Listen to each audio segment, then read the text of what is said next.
to find any. And this time around, when we said Strive has been the big MVP for RA in their wins this split, he's going to be the one we're looking at going into this game too. He absolutely is. And the 100th game didn't go his way. The 101st game, it's going to go his way. I feel it.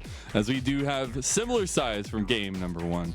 We have RA on the blue side banning away that Lucian, the Zeri as well. BLG over on the red side, they ban away the Vi and the Jax. The Maokai actually going to go to the blue side ban table this time.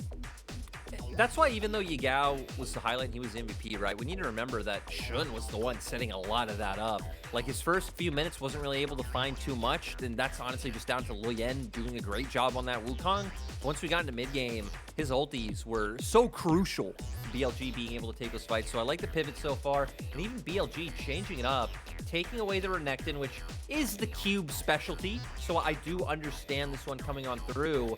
For RA, I mean, the Ashe is still there. I'm wondering if you'd want to pivot to the Varus after seeing what BLG were able to do with that pick. And it's just so interesting, Mazel, with like the amount of picks that we have available in bot lane right now, that even with Ashe, which I still feel like is the most like annoying champion in the bot lane meta in terms of what it's able to do, that with things like Caitlyn support, with things like Varus being able to pivot to support, like it just opens up so many different mind games and trades that are there.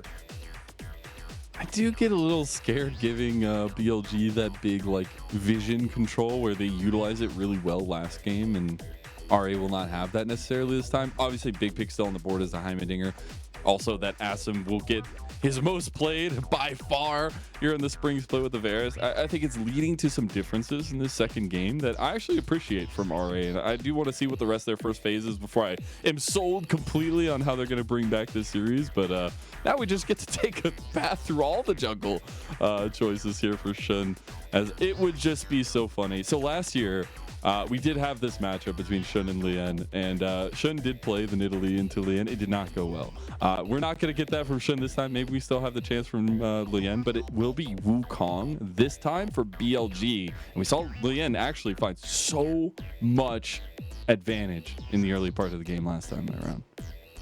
Now for Luyen, it's where he wants to go. Vi, Sejuani being the two big ones that are still on the table. You've highlighted Vi's the Heimerdinger gone. something as well. Oh, thanks for, Mazel, your eyes, much better than mine. I've been meaning to get glasses for years. I just haven't done it. Still gonna not do it. But Heimerdinger is locked in. That was a great call out. I mean, the Heimerdinger Ashe trade has just been something we've seen consistently. And I remember the stats yesterday. The trade was at least like very even in terms of like who was finding wins on each side of the matchup. So RA coming out with a very aggressive bot lane. And yeah, with you calling me out and telling me that I'm a moron, I didn't say that. Come on. Say it, Michelle. Say it. No, I will not. So we're getting the last pick of the first phase here, and I would expect the bot lane to be rounded out here, even though we did get some of that flexibility from BLG's side last time around. This is another pick that did not make it through last time, and you do wonder if Ben is just saying, bring it. And apparently the gauntlet hits the floor with a loud thud. I love it. Ben going towards his Camille, one of those signature champions that you just associate with Ben. I believe in the game he's played, because he's only played it once, that he even went deathless. Yeah, 4-0-3, played it up against Team WE. So gonna look to have Ben be a strong presence in the side lanes. Of course, gonna be such a threat that you have to deal with later on. And it looks like they're gonna want to take away some of these more, I wouldn't say like more annoying, because Ben actually did play Fiora into Jace in that last matchup, but some of these things that can look to match into it and can be annoying if given pressure from Luyen on the side of RA. I mean, the big points of priority right now, it does feel like, are like obviously Cube's Renekton. It's just like it's most comfortable. I actually thought it was really interesting. He actually like has 2 times the amount of Renekton plays in his entire career than the next highest champion in his champion pool.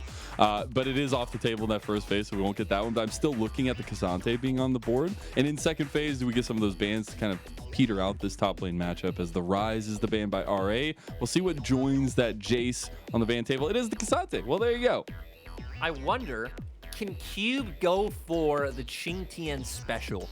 I remember Qingtian playing Darius into this matchup, and he absolutely dunked on that one. Because a lot of things being off the board, like at least pretty much a lot of those meta matchups, I don't know if you go into your pool, you bring out something like a Kennen or something along those lines, but I guess we'll have to wait and see. For BLG going into the next round, you can look for bot lane, considering that RA already showing both of their picks so far.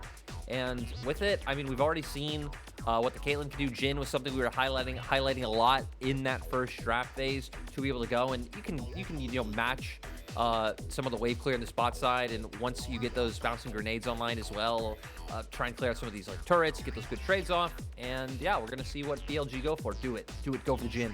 So I would actually really like the Jhin. I feel like it's not as much of in line of what I would like to see from Elk, where I typically really love to see that late game aggression. Sometimes it bites him, but sometimes you just get those crazy Elk on a rampage plays. Jhin, while really good and my favorite champion, I'm interested to see how they can mechanically execute against the Heimerdinger and Varus bot lane as well. It is the Yone that's locked in for RA with a little bit of spice for Strive in the mid lane. Yeah, his first Yone game of the split. We highlighted for top lane. Maybe a Kennen pick could come out into that Fiora right now, even hovering the Rumble. So going to look to maybe supplement themselves with some AP damage. Again, a lot of things have been banned out, so you are already going into the next niche of your pool. And I love this, the huge Wombo combo that can come out. Stride popping his ulti, Southwind following up. Maybe, the Rumble ulti on top of all of that to just make sure you're getting huge damage across the line onto BLG. I'm trying to look across here as after I guess we'll see what the final answer is going to be. I was trying to look up through his play and see if he's actually ever played Rumble, and it does. He's 8 games and 8 wins. He has a 100% win rate here for Cube on Rumble, so not too shabby. And we do get that final pick. It's the Silas, and should be going up against that Yone in mid lane. Yeah, that's actually pretty interesting, because you definitely don't think of Cube as a Rumble player whatsoever. So looking at the last time he played this champion was actually in summer, but a lot of those wins coming from when he was in LDL on unlimited potential. So yeah, kind of pulling deeper from his breadth of experience. But look at these comps. I think we're set up for really exciting fights, right? For RA, again, the big 5v5, the Wombo combos that are able to come out, the engaged potential. For BLG, having more long-range pick set up, and we saw what, we see it every game, what, Enchantress Arrow, what the curtain call is able to do to set up potentially for Yagao, for Shun to be able to get in there and finish these kills off. So I'm excited. A lot of onus put on this mid lane matchup once again when you have things like the Yone coming in. Strive wanting to find that win in that 101st game like you hit on Mazel. Gotta try to bounce back after that one, especially against Yagao here. But the biggest thing for me as well when you come into this one is 5-2 looks a lot better than 4-3. And RA do not want to let this early advantage in the season falter to BLG. And they got smacked in game number 1. They've drafted a little bit of a different comp. They're trying to get some more facilitation, trying to set up Strive and Cube. We'll see if this answer is enough to beat down BLG, who have come out of the gate swinging and are not looking to stop anytime soon.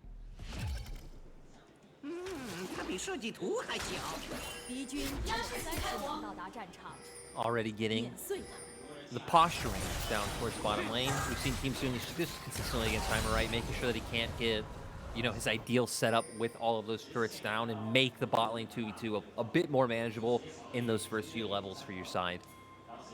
You can see some of the fan signs there. No Gyos today, at least I couldn't hear them. But maybe a little bit in the crowd going on there. A little bit of cheering as BLG do get an advantage in bot lane. Oh my God, they've come away with so much lyric. Oh my God, they keep doing it. No, BLG coming out with the huge dubs today. Oh my God, they're gonna get more. Holy cow. Is this the action that we want in the LPL? Is this what crazy is our game stands for? Yep, these level one trades. These level 1 trades onto the Heimerdinger towers. But I do want to actually join in here on Shun's start. He will spot out, and he has been spotted out by RA, but we do get opposite side start for both junglers here, Lyric. Yeah, I'm interested to see where Shun, starting towards the top side, you'd expect to be going down towards that bot lane. Rumble is one of the champions who, theoretically easier to punish the top side. You usually do just push the lane, like with your Flame Spitter. So I'm curious to see if Cube just did go with E-Start to try and nullify that and just come away with a strong level 1 as well. But still, I think I think solo lane matchups is just going to be an area of focus in this game. And there we go. We see Cube does start with that E. You don't just want to go with that automatic push. Just there's going to be a lot of strength in terms of like the 1v1 poke that you're able to bring out as well. And yeah, we're going to be looking at what Cube's able to do. He even took the Ignite in this matchup, so going to be looking for pressure in the 1v1. And we can see Lian pathing up towards the top side early on as well. Which I would wonder, I guess, just trying to upset this Rumble versus Fior matchup in some way, shape, or form. But I do really like the fact that Elkanon have found the tried and true push in bottom lane to some extent with this level 2 mark, but traded back pretty heavily. And you do see that Shun is actually making his way, as you said, a little bit counter towards this side of the map. And I want to talk about this jungle matchup a little bit more, especially as no jungle matchup. We're gonna gank. It's the jungle matchup because he's gonna be involved. Okay, he actually doesn't get seen. What great toggle from our observers has been. Feels like something is up, and then he sees a big old piggy walk into his house. As now we'll see Lian trying to stun him down, and Ben should go down. First blood to Cube. Very important gank to come off. Again, you draft the Rumble. You want to get in a good spot. You take the Ignite, so getting that set up very early on. Going to get the wave push in, so should be able to get a pretty nice reset as well. Yeah, great to see from RA. Lian, once again, being the one to set the pace of the game early on. Elk does have to get the heal from On there. With heals trading in the bottom lane, Shun has finally made his way here. There wasn't a trade on the map present at the time of that first blood going over, but Shun wants to make good on it. Doesn't get Southwood, but gets the flash out of him. Maybe Acid will have to flash too. No, actually standing stalwart there is the RA bottom lane. Not only taking a flash, but also getting this wave into turret. We're gonna go back towards the top side though. Beautiful dodging out of the ward from Lian, wraps around. You could already see the heat bar filled up for Cube, so getting that danger zone, getting the extra damage, and they're just easily able to get him low. The Sejuani passive coming on through, and Cube, it's great that he's the one that actually gets the gold from that first kill because both Dark Seal and freaking way, man! I can't watch! I can't watch! He's back!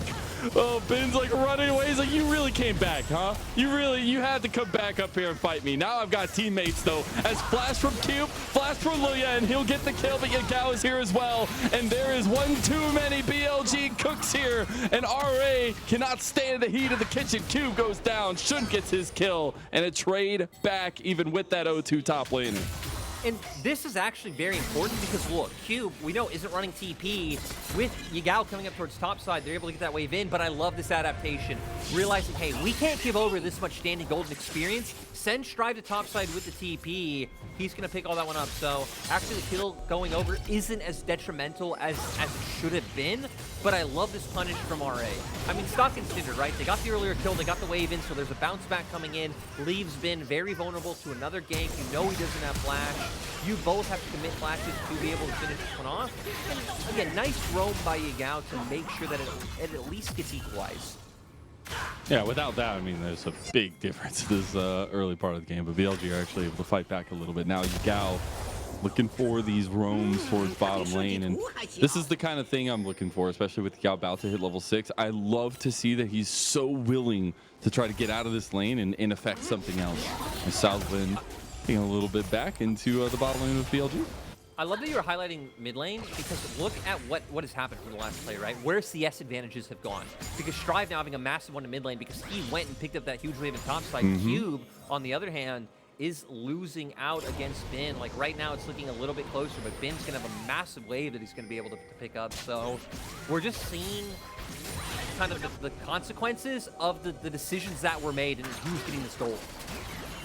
So Lian sees that he's Song, but L has to flash. Strive was right around the corner there. Piercing Arrow will not actually connect in the end.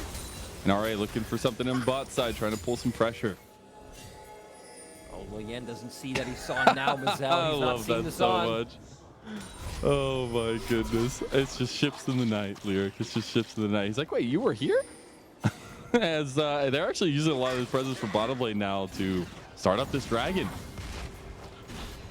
We can see Serrated Dirt already built for Asum, so it's going to be on a bit of a stronger point than Elk on the side of BLG. Elk also having to blow that flash means BLG aren't really going to be able to contest anything. Tried even just walking away from the wave in mid to make sure that they get this. So overall, RA been making a lot of great decisions in this first 7 minutes of the game.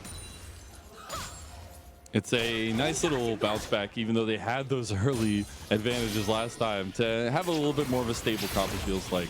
We'll see how they can utilize some of these resources early on, though. I expect a little bit more focus from Luyen towards this mid, towards this spot lane as well. We're actually seeing Path to the top maybe try to help out Cube yet again.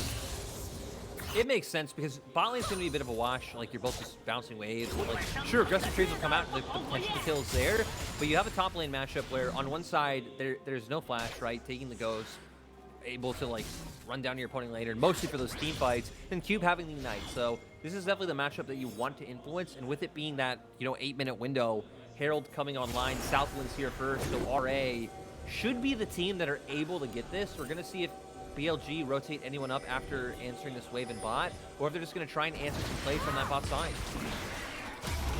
If they get away with this one, I mean, that's a lot of early game advantage here for RA, and yeah, that movement does signify that. So BLG actually seemingly willing to take a back seat in the first 8.5 minutes of the game so far, and that makes me wonder, machinations for them, because you do have Yagao on the Silas. You got Bin, who will be an absolute menace in the side lane later on. And I wonder if that is just kind of the gameplay for them right now.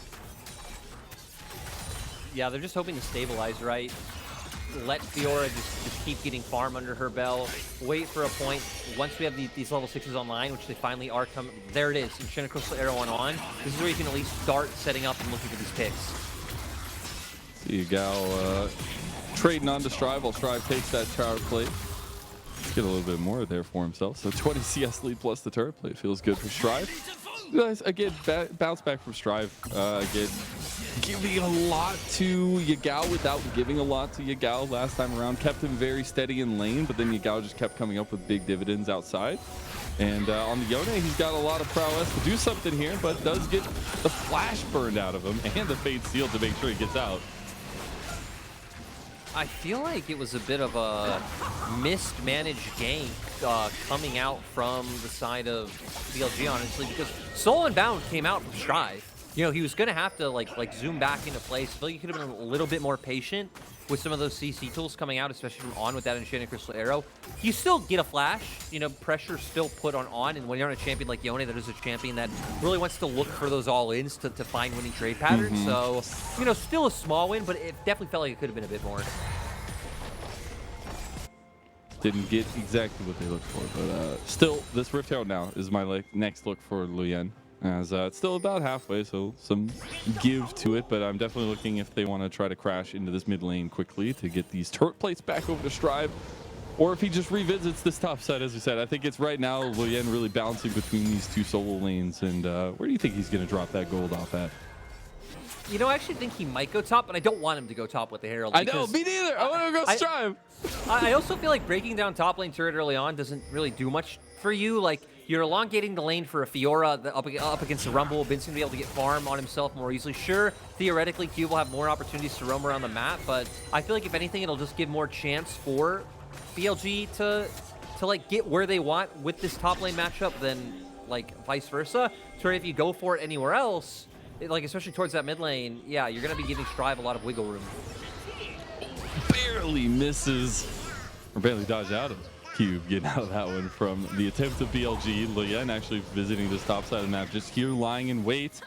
And Shun himself is also waiting, but you got On up here, so it's a 2v3 in favor of BLG. Shun going in onto Cube. The Glacial Prison misses wide from Luyen. The Grand Challenge has been popped, but there is the equalizer, and it does just that. Shun forced into the alcove, burning. Needs to be careful. Luyen goes for the flash, but the heal from On saves the day. I thought RA were in much bigger trouble than where they ended up. The equalizer able to buy them some space, especially with the amount of damage they were able to get on Shun, really dissuading the play from coming out. So great by them to be able to get away. A lot of summoners still burnt. I mean, Cube burning all of his. No flash now on Luyen. I love how much of an annoyance Southwind is willing to be. Like, He's been Southwind, so good in this game right now. Southwind's playstyle is so, because again, I still feel like Southwind makes a lot of like very questionable mistakes and calls, and like does get punished very frequently, but he just plays so fearlessly that he's a player that is like quickly become very exciting to watch, which is so weird, like thinking back to like the days of Puff and Southwind, where it felt like on their rosters they just kind of like quietly sit passively under their turret and just farm waves. For now, Southwind, he's unleashed. He's unchained. He just does whatever he wants. The Highway Digger really just feels like he's utilizing it so well. RA will continue to stack up neutral objectives. They've gotten 3 plates in mid. They've gotten 3 plates in bot. They are, while not a gigantic lead ahead, they are solidly in control. Yeah, they've been able to. They've been able to keep their foot on the gas. You know, they're not slamming on that gas pedal, but they're like easing into it, putting on more pressure consistently onto the members of BLG. And sadly for BLG, it's just, I mean, making a play towards top feels very hard. Like we saw, if you get Yagao brought into the mix as well, I feel like that's when it starts becoming more doable and like you can scrap a little bit more as compared to like when we saw them try to bring on up. But maybe even just looking towards bot, because now we're at a point where it's like, hey, you do have a lot of these CC tools online. Like, look for a pick onto the Varus, look for a pick onto the Heimerdinger, and see if you can start breaking open the game that way, because we haven't seen Shun able to find success really doing anywhere else, and it's mostly been him trying to, I feel like put out fires is too strong of a phrase, but you know, like shadowing and making sure, he's not necessarily putting out fires, he's trying to make sure that the fires don't even get started in the first place, but the fires are still there. So. They're still starting. His firefighting skills need some work. As Cube will dodge out of that enchanter. He said, how many are you going to send at me on? I'll dodge every single one of them. It's like the Matrix up here. But I do want to go back to that point you said while we look at the gold. My God, there's it's not supposed to look like that. It's supposed to be difference in the colors. But Shun has been very much a backseater while facilitating a lot in this series as a whole. And I usually see him, you know, usually taking the aggressive stances, going for these invades, trying to get under the skin of his opponent junglers. But we haven't seen that necessarily, and it's more reliance on the team. Maybe after the Nidalee games, which weren't able to turn into a bunch of wins, we saw, you know, coaches like Dwan and Deanne come in and be like, yo, you got to take a back seat, my boy. We're going to put you on strong meta picks, and we're going to rely on these other big name players on our roster. Worked in game 1. It worked in game number 1. It did indeed. Now we get a Rift Herald fight here. BLG not able to contest another objective 4 back-to-back for RA. Now they're going for an engage. Yagao gets hit the equalizer on top of everyone, and L takes a shot on the side. Strive will just go right back to his soul. And those are some big engage tools at least utilized by BLG. That enchanted Chris Herrera first and foremost. Still, engage tools used on both sides, right? We saw Loyan and Assam throwing out their ult cubes thrown into the fray. Luckily for both sides, I mean, there's no dragging up for 2.5 minutes, so you're going to have time before at least the next big worthwhile thing is up to where you can get those back. So the more important thing to look at from those trades is flashes, where the only one burned was Arms. So at least sets up RA for an easy pick in the next exchange. And something to keep an eye on as well. On pretty big part of a lot of these team fights later on to really set up the CC and layering of like hiding down the rest of the team. Now Shun, he's finally getting a little aggressive. Gotten that kill on that Wukong. Wants to try to go in. Does he get the blue? He didn't get the blue. As Loyan gets the better of him in his own jungle. Loyan, with the support of Southwind, gonna be doing just fine. And this is where BLG are at least finally feeling, you know, the tension's easing in the zone. They're going to the hot spring. They're bouncing waves on sides. You're getting gold under your Fiora, and you're trying to get into a place where Vin can really start being the menace that we set him up for in the early game. Because it feels like for BLG, that's where a lot of the pressure's gonna have to be drawn. So we got putting pressure on with Vin to a side, you know, maybe trying to win on the 1v1, trying to get pressure on turrets, and then looking to play with your 4-man core, the stock and standard 1-4 setup coming on through. The big problem for BLG is that we just haven't seen the Enchanted Crystal Arrows lead into any picks. And I think that has to change, right? You see BLG turn this around at all, but they're starting to get themselves into a bit of a trench as the 3,000 gold lead has developed at just under 17 minutes. And now another dragon in less than a minute, and RA are front and center try to get their sole point while they take down an outer tower here. Reset comes through from BLG, who might just be willing to give this one up. Well, right, it comes down to a trade. We can see for BLG, they were committing it out towards top side. RA were just conscious like, hey, screw top lane turret. We're going to get the trade for bot lane. We're going to be able to get more vision down for the neutral objective coming up soon. And I love it. They're still putting on even more pressure. Wave crashed into mid and now going for a dive. That's huge. Equalizer on top of it. Oh, it's just gone. That was overkill, but at least they got the kills. Curtain call opened. They're just trying to get them off of the tower here. As they don't do so successfully, Tier 2 tower will go down to RA. As you got to get that answer for top side, but it might not be enough as RA now, after taking that Tier 2, will move on to the Dragon. Look, this might curse this. So if you're a BLG fan, this statement might help you out. But me and Mazel came into this day. I feel like a lot of people came into this day. They looked at the series, they're like, this is a 3-game series. There's no way this isn't a 3-game series. And we can see here why. Yeah, it comes down to the grit, man. It comes down to the fact that these teams just like never give up, right? Even with some of these rough performances, like you still get a lot of that back and forth fighting. I also just love how like RA don't even leave that up to like any mystic forces in the universe. They use all 3 of like their key ultis to be like, this Ashe is going down on we absolutely hate you and you don't deserve to be on the server. And coming out from that, we do see what we already knew. RA picked up the dragon, but screw the dragon. Red buff contests. Let's go. Hey, Shun gets this buff. All right, it might not be the blue buff, but it is the red buff. And I do want to say that we're going to be getting the second item here. We've already had pretty much first items completed across the board. Maybe still looking over it on. Ooh, we actually saw that's why the cleanse is down for Asim there as well. But Cube's taking down a side lane tower now. Once again, looking to trade out as we saw Bin take one bot side and Bin now. That's a ghost popped by Bin. Strive tries to hit him. Strive the fate sealed. Man. He's gone. He's out of here. He's literally just going to walk out of this one as he tries to use a little bit more damage onto Ben. But Ben has Shun there and knows that the rest of the team from BLG might not be far behind. A nice attempted catch out, and I think Strive trying to capitalize as much as he can, but not going to be there. Needed to connect the ulti if he wanted to find the kill. Wasn't able to do it. And now we're just going to see, honestly, probably just teams, again, like a neutral map state coming in until that next dragon comes up. RA, you really don't have any reason to put yourself in like any action until anything comes through, unless someone on the side of BLG makes like an egregious overextension. BLG though, they know they need to look for something. Oh, they were looking for. I was like, oh my god, I've seen this combo before. I don't want it. Gets half his health bar taken out anyways. Glacial Prison was stolen by Yagao. I said RA don't need to look for anything, but when they have deep vision that spots out, you know, Ashe by themselves, you always could. Cube does so much with that flame spitter as well. And not on that second item just yet. And RA just pushing up into BLG right now.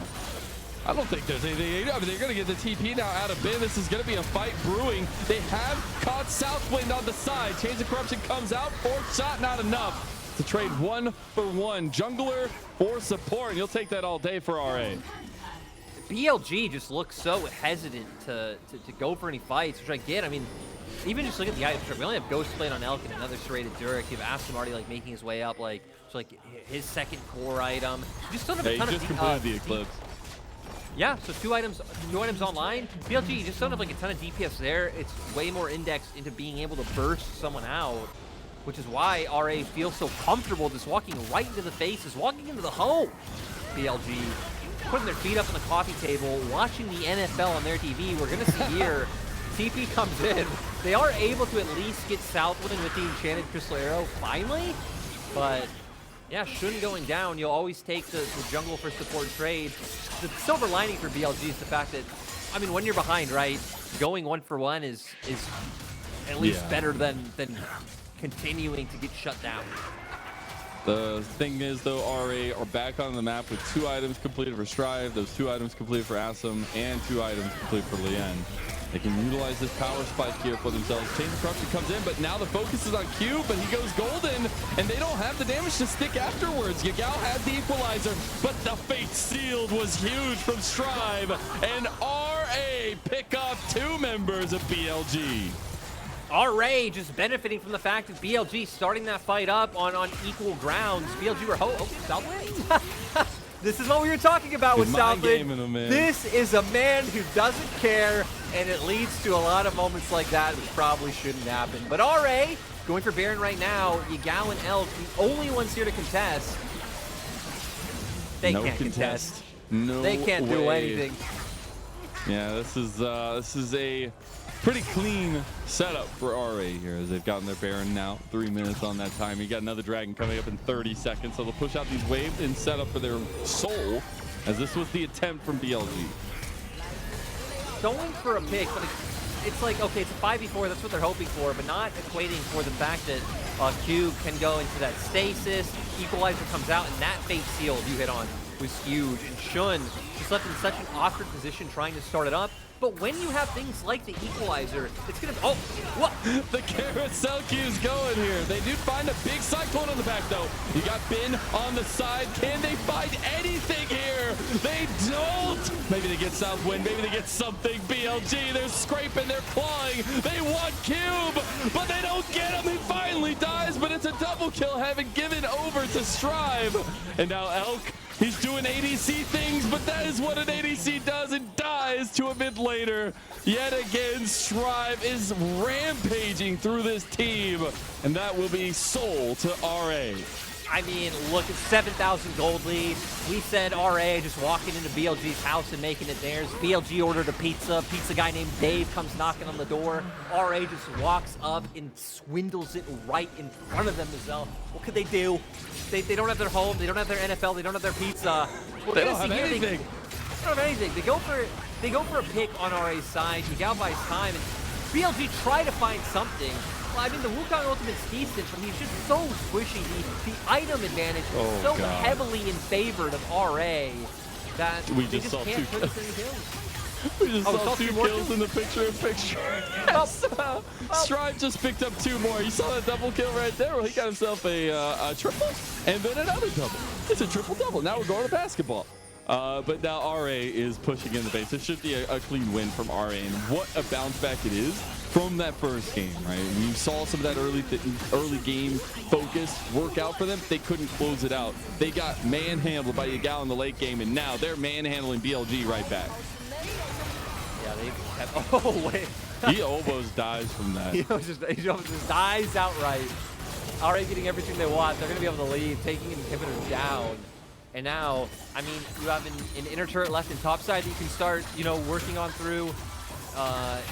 Bot lane, I guess you can send someone there, but with no TP up on Strive, I don't think you really want to play the map that spread out just yet. It'd probably be like a top mid setup.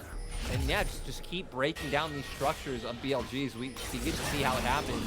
Shun thinks he gets to walk into the jungle. The fake seal was monumental. Strive has been delivering.